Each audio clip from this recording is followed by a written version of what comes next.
This is me, Punesh Kumar Temre, and in today's class of design analysis of algorithm, we have to go for the topic Dijkstra's algorithm. So first, we have to study the introduction to the Dijkstra's algorithm. So this particular algorithm is an algorithm for finding the shortest path between given nodes of a graph. This particular algorithm was given by Dutch computer scientist Edgar Dijkstra in 1956, and this algorithm was published 3 years later. This algorithm solves single source multiple destination shortest path problems. So if we will find the different types of shortest path problems, so it comes under 4 categories. The first category of shortest path problem is a single source single destination. Second category is single source multiple destination. Third one is a multiple source single destination. And last category is multiple source multiple destination. So particularly if you have a problem which is of kind single source multiple destination, then we are going for Dijkstra algorithm. Getting it? So we have to solve the problem in which we have to find out all the shortest path in between single source and multiple destination, then we have to go for Dijkstra algorithm. Now we have to go for greedy algorithm given by Dijkstra for finding the shortest path problem. तो इस algorithm को अगर हम देखेंगे तो इस particular algorithm का pseudo code का जो फंक्शन नेम है that is what Dijkstra GWS. तो आप यहाँ देख सकते हैं इस पर्टिकुलर फंक्शन में हम 3 पैरामीटर पास कर रहे हैं. एक है g, दूसरा है w और तीसरा s. तो g का मतलब क्या है? g यानी हमारा ग्राफ, w ग्राफ के जो भी एज वेट्स है दैट इज वेट, और तीसरा s यानी हमें कहाँ से स्टार्ट करना that will be the source. तो in this way we have to pass 3 parameters. तो पर्टिकुलरली इस एल्गोरिथम को अगर हम एग्जीक्यूट करेंगे तो ये एल्गोरिथम हमारा टोटल 2 स्टेप्स में वर्क करता है. पहला स्टेप जो है दैट इज व्हाट इनिशियलाइजेशन, और सेकंड स्टेप जो है दैट इज व्हाट इटरेशंस. तो इटरेशन स्टेप में हमें मल्टीपल इटरेशंस परफॉर्म करने पड़ेंगे. और अभी हम स्टेप 1 का सूडो कोड देख लेते हैं. तो if we are going for step 1 initialisation, तो at that time first we have to perform initialise single source g, s, then s will be equals to 5, then q will be equals to v of g. So these 3 lines will corresponding to step 1 that is what called as initialization. तो initialization में हमने initialize single source function हमने apply किया. तो उसके बाद हमने ये q बनाया that is what called as s, जिसको हमने empty करके सेट करके रखा है, और बाद में एक और q बनाया that is what called as q, और इस q में हमने ग्राफ के सारे वर्टिसेस डाल के रखे. Getting it? So this is about the step 1 initialization. और सेकंड स्टेप जो है दैट इज व्हाट इटरेशन. तो इटरेशन स्टेप में हमें मल्टीपल इटरेशंस परफॉर्म करना है, और मल्टीपल इटरेशंस परफॉर्म करते वक्त हमें जब तक कि क्यू एम्प्टी नहीं होता है तब तक के इटरेशंस परफॉर्म करना है. तो एक्चुअली हमने क्यू में स्टेप 1 में ग्राफ के सारे वर्टिसेस डाल के रख दिए, और सेकंड स्टेप में हर एक इटरेशन में हम वहां से एक एक नोड को एक्सट्रैक्ट करने वाले हैं. और हर एक नोड को एक्सट्रैक्ट करने से पहले whether we have to perform that iteration और नॉट, ये चेक करने के लिए हम चेक करेंगे कि हमारा क्यू कहीं एम्प्टी तो नहीं है. अगर हमारा क्यू एम्प्टी नहीं है then we have to go for the iteration. और हर इटरेशन में सबसे पहले हमें फाइंड आउट करना है यू, यानी यू यानी कौन सा नोड. तो जितने भी नोड्स हमारे क्यू में है वो क्यू में से जिसका डिस्टेंस वैल्यू सबसे कम है that is what called as minimum nodes. And this particular mechanism will be performed by function extract minimum from q. तो extract minimum from q इस particular function का काम क्या है? q में जितने भी अवेलेबल नोड्स हैं उन नोड्स में से उस नोड को एक्सट्रैक्ट करना जिसका डिस्टेंस वैल्यू सबसे कम है, और उस नोड को बोलेंगे हम u. After that then we have to add this node u to qs. तो qs में हमने उस नोड को ऐड किया. सूडो कोड है s will be equals to s in v, and then we have to find out v.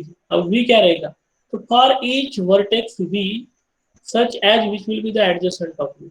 तो जिस node को अभी हमने एक्सट्रैक्ट किया था q से और जिसको हमने u बोला था, अभी उसके सारे के सारे एडजेसेंट फाइंड आउट करना है, और हर एडजेसेंट को बोलेंगे हम v. और v के लिए कंडीशन चेक करना है कि रिलैक्स फंक्शन उसके लिए फुलफिल हो रहा है क्या. यानी जितने भी हमारे एडजेसेंट नोड्स है उस पर्टिकुलर यू के लिए, तो यू को हम सोर्स कंसीडर करेंगे, और यू के इमीडिएट एडजेसेंट जो भी होंगे उनको भी बोलेंगे, और यूवी वाला एज जो बनेगा वो हर एक यूवी वाले एज को भी हम यहाँ पे रिलैक्स परफॉर्म करने वाले हैं. And this particular mechanism will be called as step 2 that is what iteration. तो iterative step multiple time perform करना है जब तक कि क्यू एम्प्टी नहीं होता है. ठीक है, this was about the step 2. Now we have to study this Dijkstra's algorithm with respect to one problem. So here we have problem 1. Illustrate stepwise execution of Dijkstra's algorithm on following graph to compute shortest path from vertex A to destination vertex E. तो जैसे आप देख सकते हैं हमारे पास एक graph दिया है जहाँ पे टोटल 5 नोड्स है A B C D E और इनके बीच की कनेक्टिविटी जो है वो डायरेक्टेड कनेक्टिविटी है। जितने भी एजेस है ये सारे डायरेक्टेड एजेस हमको दिए हुए हैं और इनके एज वेट्स कुछ इस तरीके से है। And then it is asked, by considering node A as a source, we have to find out shortest path in between node A to node E. भले ही Dijkstra algorithm single source multiple destination kind of problem है, लेकिन यहाँ पे हमें node A से लेकर node ई तक का शॉर्टेस्ट पाथ फाइंड आउट करने के लिए बोला गया है। तो here we will apply the Dijkstra algorithm by considering node A as a source and we will demonstrate how exactly it works. Then it is asked give all the computation during each iterations, means we have to give all the computation during each iteration. Getting it? So here we have solution. Step 1 is initialization. तो initialisation का अगर हम code देखेंगे तो 3 line थे, initialise single source G comma S, बाद में second line था एस इज इक्वल्स टू 5 और थर्ड लाइन जो था that will be equals to Q is equals to V of G. तो सबसे पहला लाइन जो है initialise single source G comma S. अब initialise single source G comma S का मतलब क्या है? तो what we have to do in initialize single source G comma S?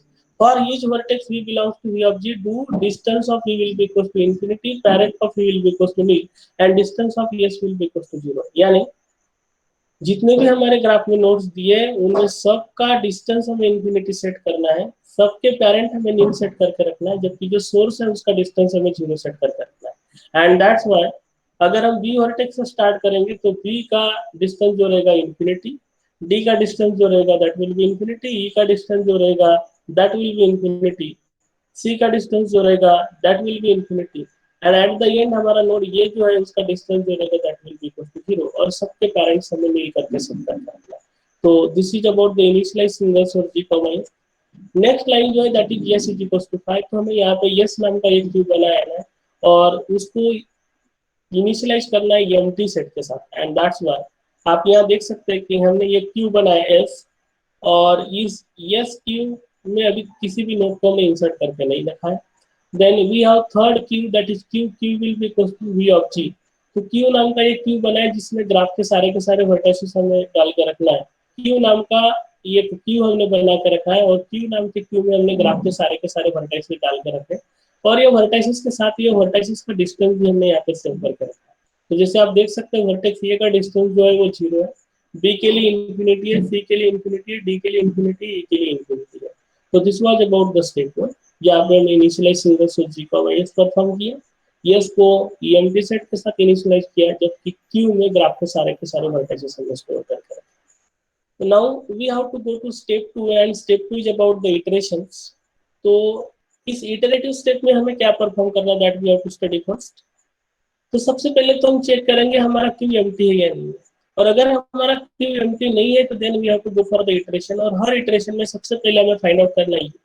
अब यू क्या रहेगा, हमारे क्यू में का ऐसा नोड जिसका डिस्टेंस वैल्यू सबसे मिनिमम है that we have to call it as U, and then we have to that U to S, यानी क्यू में से उस यू को निकालना है, हमें एस में ऐड करना है, and after that we have to go for finding all the adjacent of that particular u, और जितने भी एडजेसेंट हमको मिलेंगे हर एडजेसेंट के लिए ये यू वी डब्ल्यू के लिए हमें रिलैक्सेशन परफॉर्म करना है। तो ये इटरेटिव स्टेप में परफॉर्म करना है। तो अगर आप केयरफुली देखोगे तो हर इटरेशन में आपका क्यू में से एक वर्टेक्स निकल रहा है, और हमने ग्राफ के जितने भी वर्टाइसेस है ये सारे के सारे वर्टाइसेस को हमने क्यू में डाल के रखा है। तो क्यू में एक्चुअली आपके ग्राफ में जितने वर्टाइसेस है वो सारे के सारे रहेंगे, और हर इटरेशन में हम हमारे क्यू में से एक नोड को निकाल रहे हैं, और जब तक कि आपका क्यू पूरी तरह से एम्प्टी नहीं होता तब तक के इटरेशन आप परफॉर्म कर रहे हैं। इसका मतलब ये है कि आपके क्यू में जितने भी वर्टाइसेस रहेंगे उतनी बार आपको ये इटरेशंस परफॉर्म करने पड़ेंगे। अब आपके क्यू में कितने वर्टाइसेस रहेंगे, जितने कि आपके ग्राफ के टोटल वर्टाइसेस हैं, and that's why in short हम कह सकते हैं कि अगर आपके ग्राफ में 5 वर्टाइसेस दिए हैं तो आपको 5 इटरेशंस परफॉर्म करने पड़ेंगे। तो as far as current problem is concerned, here we have total 5 vertices, and that's why we have to go for all 5 iterations one by one. So now we have to go to iteration 1. तो as far as iteration 1 is concern, first we have to check whether Q is empty और not. तो आप देख सकते हैं यहाँ जो portion हमने लिखा हुआ है that is what the pseudo code of step number 2, and this is what the pseudo code of relax function that is relax VW। तो सबसे पहले हमें चेक करना है while Q not equals to 5, यानी कहीं क्यू एम्प्टी तो नहीं है, और क्यू अगर एम्प्टी नहीं है तो then we have to go into the iteration. तो therefore here we have to perform iteration 1, और इटरेशन 1 में सबसे पहले फाइंड आउट करना है क्यू। तो U will be equals to extract minimum from Q. तो आपके क्यू को आप देखो, आपके क्यू में ऐसा कौन सा नोड है जिसका डिस्टेंस वैल्यू सबसे कम है। तो यू फाइंड आउट करने के लिए डिस्टेंसेस अगर आप चेक करेंगे तो 0, इन्फिनिटी, इन्फिनिटी इस तरह के डिस्टेंसेस है, और इसमें ऐसा नोड जिसका डिस्टेंस वैल्यू सबसे कम है दैट इज व्हाट ये, बिकॉज यहाँ पे 0 वैल्यू सबसे मिनिमम है, and therefore here your u will be equals to extract minimum from q that will be equals to a। तो in this way we have identified ये, और ये identify करने के बाद अभी इस a को हमें एक्सट्रैक्ट करना है, and that's why we have put cross over here. इसका मतलब हमने इसमें यहाँ से एक्सट्रैक्ट कर दिया। एक्सट्रैक्ट करने के बाद next line will be S will be equals to S union U. हाँ, इसका मतलब हमें इस u को q से निकाल के s में ऐड करना है, एंड दैट्स व्हाई आप यहाँ देख सकते हैं कि हमने इस ये को यहाँ से निकाल के यहाँ ऐड किया। Then we have to go for finding all the adjacent of U, जिनको हमें बोलना है भी, that is we have to go for the identification of V. तो वी यानी रहेंगे एडजेसेंट ऑफ ये। तो अभी ये के एडजेसेंट कौन कौन है, तो आप ग्राफ में देख सकते हैं नोड ये है, ए के एडजेसेंट कौन कौन है, B and C. Therefore adjacent of ये will become B and C. तो एडजेसेंट ऑफ ये will become B and C, इसका मतलब v की पॉसिबल वैल्यू b भी हो सकती है, v की पॉसिबल वैल्यू c भी हो सकती है। तो इस हिसाब से अभी हमें हर एक एडजेसेंट के लिए रिलैक्स फंक्शन परफॉर्म करना है यूवीडब्ल्यू। इसका मतलब सबसे पहला रिलैक्स जो बनेगा that will be for first year, यानी first adjacent that will be as A B 10, जबकि सेकंड एडजेसेंट जो है दैट इज व्हाट सी, इसके लिए रिलैक्स जब हम परफॉर्म करेंगे तो दैट रिलैक्स विल बी ए सी 3। तो हमारा सेकंड रिलैक्स जो रहेगा दैट विल बी ए सी 3। तो सबसे पहले तो हम सूडो कोड एग्जीक्यूट करेंगे रिलैक्स ए बी 10 के लिए। तो what is the relax pseudo code, तो रिलैक्स सूडो कोड अगर आप देखोगे तो रिलैक्स फंक्शन का सूडो कोड आपको इस तरीके से दिखेगा। तो वेरी फर्स्ट हम एग्जीक्यूट कर रहे हैं रिलैक्स ए बी 10, तो that's why relax A B 10। तो आप देख सकते हैं यहाँ सूडो कोड जो लिखा है that is relax A B 10 के लिए, और ग्राफिकली इस पर्टिकुलर एज को देखना है तो आपको ये वाला एज यहाँ पे दिखेगा। मेरे पॉइंटर पे ध्यान दीजिएगा। तो हम जो ये जिसका रिलैक्सेशन परफॉर्म करने वाले हैं that is edge A B 10। तो what we have to do, very first we have to check if distance of v is greater than distance of u plus w of u। इसका मतलब क्या होगा, distance of v is greater than distance of u plus w of u। तो carefully ध्यान दीजिएगा, destination का distance is greater than addition of source का distance plus wait. तो डेस्टिनेशन का डिस्टेंस कितना है, इंफिनिटी। तो whether infinity is greater than 0 plus 10, वही हमने यहाँ पे लिखा है, whether this infinity is greater than this 0 plus 10। तो दिस पर्टिकुलर कंडीशन इज, यानी रिलैक्स कंडीशन आपका सक्सेसफुल आ रहा है, इसका मतलब आपको रिलैक्स करना पड़ेगा। और जब जब आप रिलैक्स सक्सेसफुल होगा at that time we have to go for updation of two things. ये तो आपको डिस्टेंस वैल्यू को अपडेट करना पड़ेगा, और बाद में आपको पेरेंट वैल्यू को अपडेट करना पड़ेगा। तो first we have to go for the updation of distance. तो therefore distance of b will become distance of a plus w of ab, यानी 0 प्लस 10 की वैल्यू उसको असाइन करना पड़ेगा। तो distance of b will become 10। तो आप देख सकते हैं हमने डिस्टेंस ऑफ b को इंफिनिटी से हटा के अभी कितना कर दिया, 10। और यही वाले अपडेशंस हमने यहाँ पे क्यू में भी परफॉर्म करना है। तो क्यू पे केयरफुली कॉन्सेंट्रेट कीजिए, यहाँ पे हमने इंफिनिटी कट करके यहाँ पे कितना कर दिया, 10। तो this was about the first updation. और सेकंड अपडेशन जो है that is parent of v will be equals to infinity. तो अभी v कौन है हमारा, b, and therefore parent of v will become ये। तो parent of v will become ये, पेरेंट एज इंडिकेट हम कुछ इस तरीके से कर रहे हैं, आप केयरफुली ध्यान दीजिए b का पेरेंट हम किस तरीके से अपडेट कर रहे हैं। तो हियर हमने रेड कलर से यहाँ पे इंडिकेट किया है। तो पेरेंट जब जब इंडिकेट करेंगे हम रेड कलर वाला यहाँ पे ये इंडिकेट करेंगे। तो b का पेरेंट कौन है, हमने a इस तरीके से यहाँ पे इंडिकेट किया। तो in this way we have perform first relax function that is relax A B 10, और ये वाला रिलैक्स ऐसा था, सक्सेसफुल था। Then we have to go for the next adjacent. तो फर्स्ट एडजेसेंट b के लिए तो हमने चेक कर लिया, अभी नेक्स्ट एडजेसेंट कौन है, c। तो सी के लिए हमें जो रिलैक्स फंक्शन परफॉर्म करना पड़ेगा that will be equal to AC3। तो here we have next relax function relax AC3। अभी इसका भी सूडो कोड हम चेक कर लेते हैं। तो here we have to go for relax AC3। तो अब रिलैक्स AC3 के लिए कंडीशन क्या चेक करेंगे आप, whether distance of C is greater than distance of A plus 3. Getting it? This is what the relaxed condition. That is infinity is greater than 0 plus 3. इस तरह का कंडीशन बनेगा। तो वही हमने यहाँ पे लिखा है, infinity is greater than 0 plus 3. तो क्या infinity 0 plus 3 से ग्रेटर है क्या? डेफिनेटली ग्रेटर है। तो फिर आपको क्या करना पड़ेगा, डिस्टेंस भी अपडेट करना पड़ेगा और पैरेंट भी अपडेट करना पड़ेगा। तो यहाँ पे सबसे पहले हमने डिस्टेंस अपडेट किया, यानी क्या distance of C will be equal to distance of A plus W of AC, that is nothing but distance of C will be equal to 0 plus 3, that is 3। इसलिए अभी हम C का distance यहाँ पे update करेंगे। आप carefully देखिए, infinity को कट किया और इन्फिनिटी की जगह हमने क्या लिख दिया 3। और यही वाले अपडेशन हमें यहाँ पे Q में भी परफॉर्म करना है। एंड दैट्स व्हाई यहाँ पे अगर आप देखोगे तो इस इन्फिनिटी को कट किया और इन्फिनिटी की जगह कितना लिख दिया हमने 3। तो in this way we have updated the distance. और नेक्स्ट जो भी हमें चेंज करना दैट इज मतलब पेरेंट वैल्यू। तो पेरेंट यानी क्या रहेगा, parent of C will become, इसको कैसे इंडिकेट करेंगे, तो यार parent of C will become, और इसी को ग्राफिकली हम यहाँ पे इस तरीके से लिखा है। तो आप यहाँ केयरफुली ध्यान दीजिएगा, हमने C का पेरेंट इसको बनाया ये को। तो this was about the iteration 1 and now we have to go to iteration 2। तो नाउ वी हैव इटरेशन 2। तो आप देख सकते हैं इटरेशन 1 में हमने नोड A को फाइनल कर दिया। इसका मतलब नोड ये जो है हमारा सोर्स A में जा चुका है, और जबकि नोड B और नोड C के पेरेंट जो है वो है A। नोड B का पेरेंट ये है और नोड C का पेरेंट कौन है, ये। और हमारे अपडेटेड डिस्टेंसेस कुछ इस तरीके से। तो B का डिस्टेंस जो है दैट इज 10, C का डिस्टेंस है 3, D का डिस्टेंस है इंफिनिटी और E का डिस्टेंस है इंफिनिटी। तो at the start of iteration 2 आपके नोड Q पे सिर्फ 4 नोड्स है और यस Q में आपका एक सिंगल नोड है दैट इज ये। And now we have to go to iteration 2। तो किसी भी इटरेशन में जाने से पहले सबसे पहले चेक करना while Q not equal to 5। तो आपका Q एम्प्टी है क्या, ये कंडीशन आपको चेक करना पड़ेगा। तो वेदर Q इज एम्प्टी, तो आप देख सकते हैं आपका Q एम्प्टी नहीं है, तो डेफिनेटली हम इटरेशन 2 के लिए जाएंगे।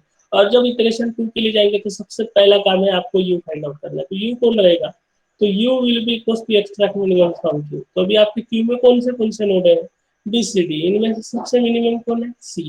And therefore here U will be equal to C। जब U is equal to C आपको पता चल चुका है, तो भी आपको C को यहाँ से एक्सट्रैक्ट करना पड़ेगा। इसलिए अभी हमने यहाँ पे C पे क्रॉस कर दिया। तो यहाँ ध्यान दीजिएगा, अभी हमने C को यहाँ से एक्सट्रैक्ट किया।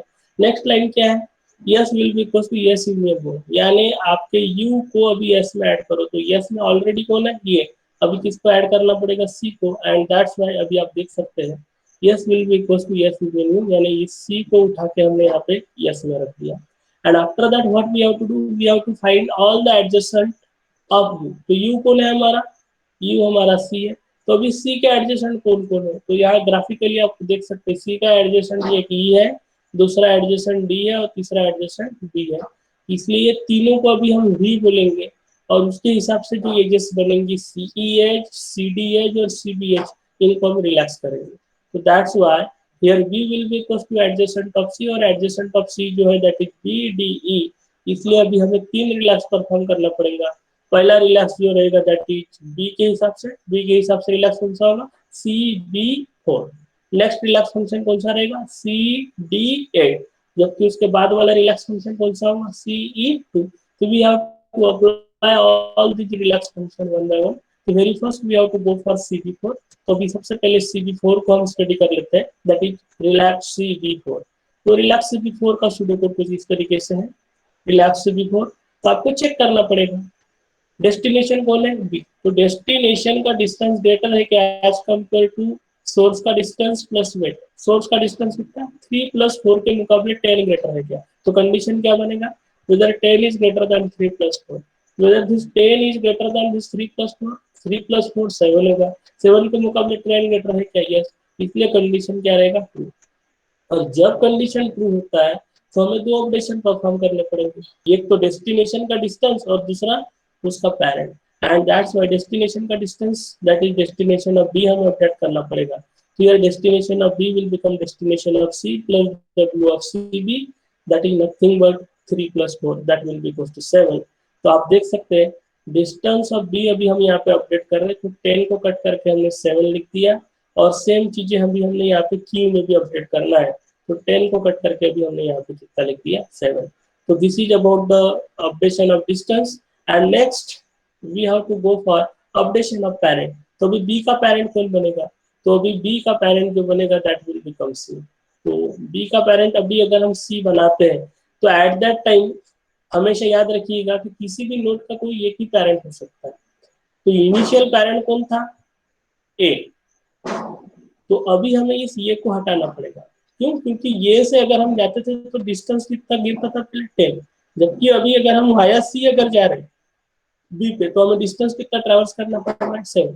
It means that we are getting shortest path if we are moving via C, and that's why पुराना वाला जो डिस्टेंस पेरेंट है वो अभी हमें अपडेट करना पड़ेगा, एंड दैट्स व्हाई पुराना वाला पेरेंट जो रहेगा उसको हमें कट करना पड़ेगा। तो आप देख सकते हैं नया वाला पेरेंट जो है that is parent of B will become C, इसको हमने यहाँ पे अपडेट कर दिया है, और पुराना वाला पेरेंट जो था वो पुराने वाले पेरेंट को हमने हटा दिया, ठीक है।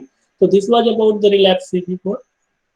Then we have next relax that is CD8, and this CD8 अभी इस पर्टिकुलर एज के लिए आपको चेक करना है distance of destination that is infinity is greater than distance of source that is 3 + 8 के मुकाबले इंफिनिटी जाता है क्या, ठीक है। तो यही सूडो कोड अभी हम यहाँ पे स्टडी करते हैं। तो relax CD8 we have to check for the condition distance of D is greater than distance of C plus W of CD। तो क्या इंफिनिटी ग्रेटर है क्या एज कंपेयर टू 3 + 8, तो डेफिनेटली ग्रेटर है, and therefore here we have to update the distance. और distance जब update करेंगे तो distance of D will become 11, क्यों, क्योंकि 3 + 8 11 होगा, तो इसको हमने यहाँ पे अपडेट किया, इंफिनिटी कट कर दिया, 11 किया, and same updations we have to perform in Q also, getting it. And after that now we have to update the parent of D, तो parent of D will become C, तो parent of D will become C, और इसी चीज को हमने graphically इस तरीके से इंडिकेट किया, गेटिंग इट। तो this was about the relax function CD8, और अभी हमारा थर्ड रिलैक्स बचा है दैट इज CE2। तो अभी थर्ड रिलैक्स CE2 का डेमोन्स्ट्रेशन हम देख लेते हैं। तो CE2 के लिए whether infinity is greater than 3 + 2 इस तरह का ये कंडीशन आएगा, and that's why कंडीशन होगा infinity is greater than 3 + 2। तो डेफिनेटली ये कंडीशन ट्रू है, and that's why once again relax will be successful over here। तो you have to go for updation of distance as well as parent। तो ये का भी distance आपको update करना पड़ेगा और इसका पेरेंट भी आपको अपडेट करना पड़ेगा। तो सबसे पहले डिस्टेंस ऑफ ई अपडेट कर लेते हैं, therefore distance of e will become distance of c plus w of c। तो distance of e will become 3 + 2 that is 5, और ये वाले अपडेशन हमने इंफिनिटी कट कर दिया और वहाँ पे 5 लिखे, और सेम अपडेशन हमने क्यू में भी परफॉर्म किए दैट इज इंफिनिटी कट कर दिया और अभी हमने वहाँ पे 5 लिख दिए, getting. In this way we have done the updation of distance, and now we have to update the parent of e also। parent of e will become c, और इसी को ग्राफिकली हमने इस तरीके से दिखाया, गेटिंग इट। तो this was about the iteration 2, जहाँ पे कि अभी हमने नोड सी जो था उस नोड सी को फाइनल किया है, और बी और डी और ई इस सब तीनों के डिस्टेंसेस हमने अपडेट किया, and now we have to go for the iteration. तो हियर वी हैव इटरेशन 3। तो आप देख सकते हैं कि इटरेशन 3 के स्टार्टिंग में हमारे दो नोड फाइनल हो चुके that is node A and C, and still we have 3 nodes in node Q. तो first we have to check whether Q is empty और नॉट। तो डेफिनेटली हमारे क्यू में 3 नोड्स है, and that's why Q is not empty. अगर Q empty नहीं है तो हमें यू फाइंड आउट करना पड़ेगा, तो U will be equal to the extract minimum from Q. तो आपके क्यू में से ऐसा कौन सा नोड है जिसकी डिस्टेंस वैल्यू सबसे मिनिमम है, that is node E, and that's why here U will become E. अगर हमने u is equal to E find out किया तो u को हमें एक्सट्रैक्ट करना पड़ेगा, जिसको भी हमने यहाँ पे क्रॉस करके रखा है, and then we have to perform s will be equal to s in u, यानी इस e नोड को भी हमें s में ऐड करना पड़ेगा। तो we have added it to s, getting it. तो in this way we have done with these two lines, and after that next we have to go for identification of v that is adjacent of u। तो u कौन है आपका, e के adjacent कौन कौन है, तो आप यहाँ से देख सकते हैं e का एडजेसेंट एक ही एडजेसेंट है that is not d, and that's why here v will become adjacent of that is d। तो इस e और d के बीच में एज कौन सी है, e to d that is e d, और उसका एज कितना है 9, तो देयरफॉर आपका रिलैक्स फंक्शन जो बनेगा that will be equal to the ed9। और ed9 के रिलैक्स फंक्शन का सूडो कोड को हम देखेंगे तो ये कुछ इस तरीके से दिखेगा। And here first we have to check whether destination of d that is 11 is greater than destination of e that is 5 plus 9। तो 5 प्लस 9 के मुकाबले 11 ग्रेटर है क्या, तो आपका आंसर आएगा यहाँ पे फॉल्स। क्यों? क्योंकि 11 is smaller than, and that's why अगर आपका destination of D is not greater than destination of E plus weight of E to D, तो इन दैट सिचुएशन आपकी रिलैक्सेशन कंडीशन अगर फॉल्स है तो you don't have to do anything, इसलिए do nothing. No need to update the distance, no need to update the parent, that's why then do nothing. और अगर हमें कुछ करना नहीं है तो we will skip as it is, और इसके बाद कोई दूसरा हमारे पास में एडजस्टमेंट भी नहीं बचा है, तो this will be the end of iteration 3। तो इटरेशन 3 में ओनली हमने नोड ई को फाइनल किया है और बाकी कोई डिस्टेंसेस हमारे अपडेट नहीं हुए। Then we have to go to iteration 4। तो हियर वी हैव इटरेशन 4। तो इटरेशन 4 के स्टार्टिंग में आपके क्यू में अभी भी 2 नोड बचे हुए, that's why Q is not empty. और अगर क्यू एम्प्टी नहीं है तो यू फाइंड आउट करना पड़ेगा, तो U will be equal to the extract minimum from Q. तो आपके क्यू में से स्मॉलेस्ट वैल्यू कौन सी है, that is what B, and therefore U will be equal to B. अगर यू आपका बी अगर हो रहा है तो इन दैट सिचुएशन सबसे पहले आपको बी को यहाँ से एक्सट्रैक्ट करना पड़ेगा, therefore we have extracted it. Then S will be equal to S union U, इसलिए अभी हमने इस बी को यस में ऐड किया, तो बी को जब यस में ऐड करेंगे तो इस तरीके से हमने ऐड कर दिया है। और ऐड करने के बाद then we have to check for the adjacent of B which will be called as B. तो एडजेसेंट ऑफ बी कौन है, तो बी के एडजेसेंट अगर आप देखोगे तो आपको एक ही एडजेसेंट दिखेगा, दैट इज डी। अब आप देखोगे तो बी का एडजेसेंट आपका सी भी हो सकता है, बट सी ऐसा नोड है जो कि फिनिश हो चुका है, तो ऐसे नोड जो हमने क्यू से निकाल के एस पे डाल दिए उनको हमें कंसिडर नहीं करना है। We have to check for only live nodes. Live nodes यानी वो वाले नोड जो क्यू पे है, और डेड नोड्स यानी वो वाले नोड जो एस पे जा चुके हैं। तो ये सी ई बी ये सारे डेड नोड्स हो चुके हैं और हमें लाइव एडजेसेंट की फाइंड आउट करना है। तो बी का कोई लाइव एडजेसेंट है क्या, तो yes that is what D, and therefore आपका यहाँ पे रिलैक्स फंक्शन जो बनेगा that will be equal to B D two. तो here we have relax B D two. तो रिलैक्स बी डी टू का सूडो कोड अगर देखते हैं तो कुछ इस तरीके से रहेगा। तो here we have to check for distance of D that is 11 is greater than addition of distance of b that is 7 plus 2। तो whether 11 is greater than 7 plus 2, तो yes यानी रिलैक्स कंडीशन आपका यहाँ पे ट्रू आ रहा है। और relax condition अगर आपका ट्रू अगर आ रहा होगा तो आपका वेट भी अपडेट होगा और पैरेंट भी अपडेट होगा, and therefore distance of d will become distance of b plus w of bd that is 7 plus 2 that will be equals to 9। इसलिए आप यहाँ देख सकते हैं हमने डिस्टेंस ऑफ डी को 11 से लेके 9 पे अपडेट किया, और पैरेंट भी अभी हमें अपडेट करना पड़ेगा, बट पैरेंट अपडेट करने से पहले हमने अपडेशंस यहाँ पे ग्राफ में परफॉर्म किए। Same updations we have to perform in Q also, and that's why 11 को कट करके अभी हमने 9 पे डाल दिया, that is distance of D 9 हमने दोनों जगह अपडेट कर दिया। And now we have to update the parent of D. तो पैरेंट ऑफ डी कौन बनेगा, तो now parent of D will become D. तो इस तरीके से आप देख सकते हैं हमने डी का पैरेंट बी बना दिया। बट अगर केयरफुली अगर आप देखोगे तो अभी दो नोड्स ऐसे हैं जो कि डी के पैरेंट है, और हमने बोला था डी का एक ही पैरेंट हमें रखना है और वो वाला जिसकी वजह से शॉर्टेस्ट पाथ मिल रहा है।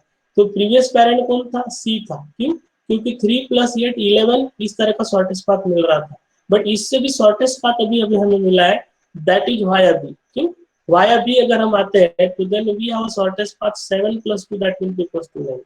गेटिंग इट, वाया बी अगर हम आते हैं टू डी तो 7 + 2 that will be equals to 9। Therefore we have the shortest path via b, and therefore we have to update the distance, therefore we have to update the parent।